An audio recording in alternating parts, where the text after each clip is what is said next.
అందరికీ నమస్కారం. నేను మీ కొల్లు రవీంద్రని మాట్లాడుతున్నాను. మచిలీపట్నం పరిసర ప్రాంతాల్లో రోడ్లన్నీ కూడా అధ్వానంగా తయారు చేసినటువంటి ఘనత ఈ ప్రభుత్వాన్ని. కంకర తేలిన దారులు, తారు కొట్టుకుపోయిన రోడ్లు, గతుకులు, గుంటలు, ఇదేనా అభివృద్ధి?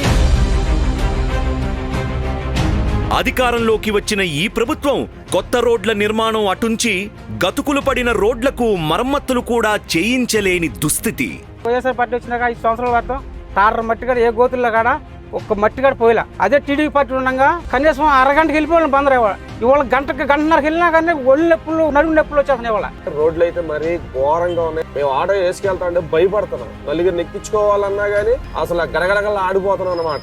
ఏం జరిగిందో ఏంటంటే అంత చాండాలంగా ఉంది పరిపాలన. 10 ఇళ్ళుండ కాలనీకి పంపులు లాగుతున్నారు, 10 ఇళ్ళుండ కాలనీకి రోడ్లు వేస్తున్నారు. మాకే రోడ్లు, ఈ రోడ్ల ఆ రోడ్డు చూడు ఏ సన్నాలు అవుతుంది రోడ్డు.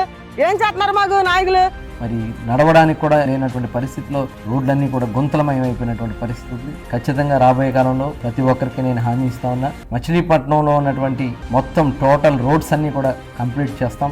వాహనాలు పదిలంగా గమ్యం చేరాలన్నా, రవాణా వ్యవస్థ బాగుపడాలన్నా మన బందరు భవితకు మన కొల్లు రవీంద్రే రావాలి, కొల్లు రవీంద్రే రావాలి. సైకిల్ గుర్తుకే మన ఓటు.